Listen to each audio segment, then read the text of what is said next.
Ang pangako ng Diyos kay David. 17 kabanata.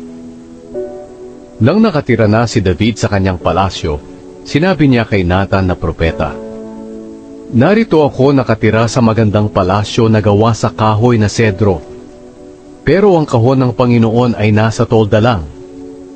Sumagot si Nathan kay David, "Gawin mo ang gusto mong gawin, dahil ang Panginoon ay sumasa iyo." Pero nang gabing iyon, sinabi ng Diyos kay Nathan, "Lumakad ka at sabihin mo sa lingkod kong si David, na ito ang sinabi ko. Hindi ikaw ang magpapatayo ng templo na aking titirhan.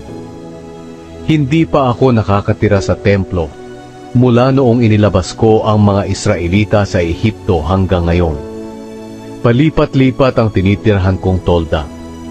Sa aking paglipat-lipat kasama ng mga mamamayan kong Israelita, hindi ako nagreklamo sa mga pinunong inutusan kong mag-alaga sa kanila, kung bakit hindi nila ako ipinagpapatayo ng templong gawa sa kahoy na sedro.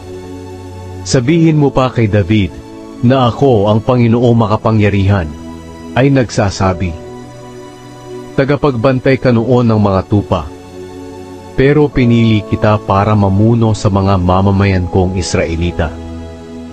Sinasamahan kita kahit saan ka magpunta, at nilipol ko ang lahat ng mga kalaban mo. Ngayon, gagawin kitang tanyag, katulad ng ibang mga tanyag na tao sa mundo.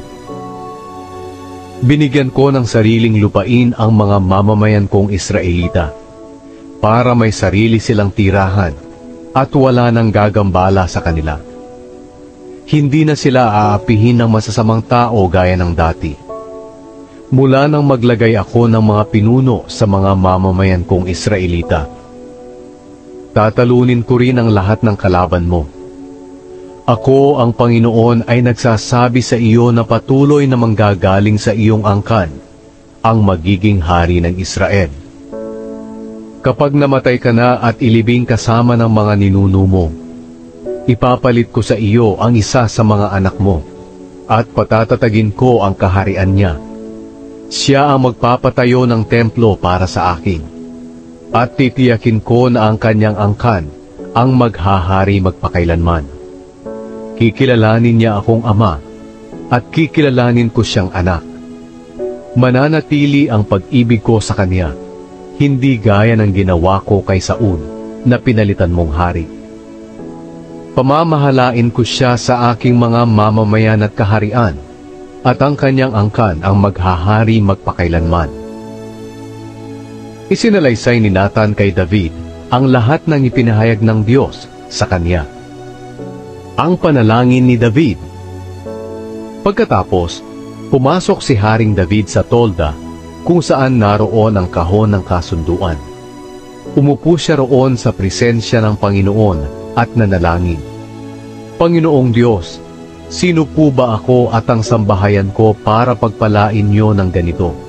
Ngayon, O Diyos, may pangako pa kayo tungkol sa kinabukasan ng sambahayan ko. Itinuring niyo ako na parang pinakadakilang tao. O Panginoong Diyos, ano pa po ba ang masasabi ko sa pagpaparangal ninyo sa akin? Sapagkat nakikilala niyo kung sino talaga ako na inyong lingkod. O Panginoon, dahil po sa akin na inyong lingkod at ayon na rin sa inyong kalooban, ginawa niyo ang mga dakilang bagay na ito at inihayag ito sa akin. Panginoon, wala po kayong katulad. Walang ibang Diyos maliban sa inyo, at wala rin kaming ibang alam na Diyos na gaya ninyo, at wala ring ibang tao na tulad ng inyong mga mamamayang Israelita. Ang bansang ito lamang sa mundo ang inyong pinalaya mula sa pagkaalipin para maging mamamayan ninyo. Naging tanyag ang pangalan nyo dahil sa kadakilaan at kamanghamanghang ginawa nyo, nang itinaboy nyo ang mga bansa sa pamamagitan ng inyong mga mamamayan na inilabas nyo sa Ehipto. Ginawa niyong sariling mamamayan ng mga Israelita magpakailanman. At kayo, Panginoon, ang kanilang naging Diyos. At ngayon, Panginoon, tuparin po ninyo ang ipinangako nyo sa akin na inyong lingkod at sa aking pamilya, para maging tanyag kayo magpakailanman. At sasabihin ng mga tao, ang Panginoong makapangyarihan ang Diyos ng Israel, at ang pamilya ko'y magpapatuloy sa paglilingkod sa inyong presensya magpakailanman. Malakas po ang loob ko na manalangin sa inyo ng ganito, aking Diyos, dahil ipinahayag ninyo sa akin na inyong lingkod na magpapatuloy ang aking paghahari sa pamamagitan ng aking angkan. Panginoon, tunay ngang kayo ang Diyos. Ipinangako niyo po sa inyong lingkod ang mga magagandang bagay na ito. At ngayon, nalulugod po kayong pagpalain ang sambahayan ko para magpatuloy ito sa presensya niyo magpakailanman. Sapagkat kapag nagpapala kayo, Panginoon, ang pagpapala ninyo'y magpakailanman.